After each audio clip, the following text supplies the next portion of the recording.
Hello, everyone. This is Tom Fox. I'm the Compliance Evangelist, and I'd like to welcome you to another special series on the Compliance Podcast Network of Adventures in Compliance. Over the next 5 podcast episodes, we're going to take a look at stories from the casebook of Sherlock Holmes and what they can tell us and inform us about both leadership and your compliance program. We will consider the 3 Garadevs, the problem of Thor Bridge, the creeping man, the lion's mane. We'll conclude with the veiled logic. I know you will find them illuminating, and as an aficionado of Sherlock Holmes, it's a lot of fun. Adventures in Compliance is a production of the Compliance Podcast Network. The Creeping Man and Risk Management by the Board. Welcome to the next episode of Adventures in Compliance. In this series, we are taking a look at stories from the casebook of Sherlock Holmes, mining each for themes and lessons related to the compliance professional. In today's offering, we consider the adventure of the creeping man. From this story, we take Holmes' utterance to Watson, "Come at once if convenient. If inconvenient, come all the same." This informs today's discussion of how a board of directors can be more involved in compliance through the effective oversight of risk management. In this story, Trevor Bennett comes to Holmes with the most unusual problem. He is a personal secretary to Professor Presbury and is engaged to his only daughter, Edith. Professor Presbury is engaged to Alice Morphy, a colleague's daughter. Bennett reports to Holmes that the professor is receiving strange packages from the continent. His behavior is even stranger, and most significantly, he is attacked more than once by his faithful wolfhound, who is now chained in the barn. The professor's odd behavior occurs at regular intervals and becomes stranger after Bennett's visit to Baker Street. The professor is seen bounding along on all fours. Holmes quickly concludes the professor is taking an animal extract, which is causing the bizarre behavior. When on a final rampage, the professor is nearly killed by his formerly faithful dog.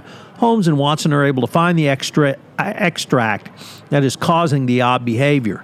Although it has apparently given the professor renewed energy, i.e. for his younger fiancée, it also has given him some very odd traits. I thought of this story as a good way to introduce risk management and compliance at the very top of an organization. With any public or private U.S. company, it starts with a board of directors. But what is the company's board of directors' role in a compliance program? First of all, a board should not engage in management of a compliance program, but should engage in oversight of the chief compliance officer. The board does it through asking hard questions, particularly around risk assessment, risk identification, and risk management. I've developed 6 general principles to help to guide the board of directors. Number 1, define the board's role. There must be a mutual understanding between the board, the CEO, and senior management of the board's responsibilities. Number 2, foster a culture of compliance. All stakeholders should understand the organization's compliance risk and involve and manage such risks. Number 3, incorporate management directly into your compliance strategy. Oversee the design and implementation of risk evaluation and analysis. Number 4, define the company's appetite for risk around compliance. All stakeholders need to understand the company's appetite or lack thereof for risk. Number 5, execute the compliance risk management process. Maintain an approach that is continually monitored and has continuing accountability. Number 6, benchmark the evaluation of the compliance process, and systems need to be maintained, or rather installed, which allow for the evaluation and modification of the compliance process as more information becomes available. All of these factors can be easily adapted to a board-level compliance risk management oversight function.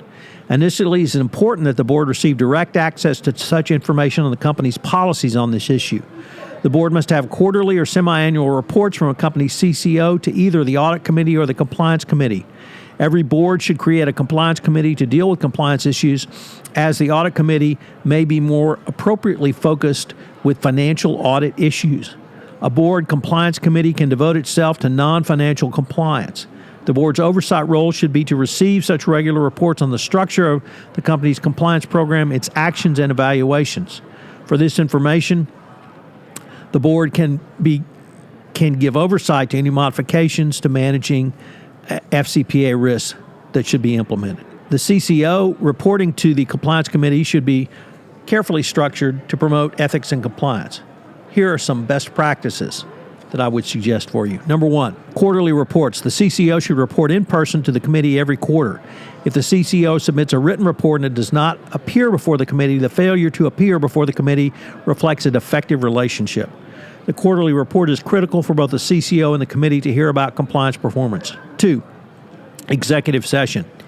Every quarterly report should be concluded with an executive session where the CCO and committee have a frank discussion on any potential issues. It is a valuable opportunity to raise important issues. An executive session demonstrates that the CCO is independent and empowered within the organization and reinforces the CCO's direct access to the board. Number 3, sitting in on other reports. The CCO should sit on committee meetings when other important officers report to the compliance committee. For example, the CCO should attend any presentations by internal audit, general counsel, or CFO. The CCO has a macro view of the company and needs to be informed as to these issues that may be significant and have compliance information. Number 4, informal relationship. The CCO should actively maintain an ongoing and informal relationship with the chair of the compliance committee. A CCO has to have the ability to pick up the phone and call the chair to discuss issues that may arise. A weekly meeting for a cup of coffee or a meal is important to develop in maintaining that relationship. Number 5, annual report to the full board. A CCO should report to the board once a year. The compliance committee quarterly reports are important, but the full board needs to hear the challenges and risks facing the company, as well as improvements needed for the ethics and compliance program. I hope you'll join us tomorrow where we continue our exploration of adventures in compliance, where we take a look at the lion's mane and its lessons for the compliance practitioner going forward. Thanks for listening to this episode of Adventures in Compliance. If you have any questions on anything I've talked about, please feel free to contact me at tfox@tfoxlaw.com. Adventures in Compliance has been a special presentation of the Compliance Podcast Network.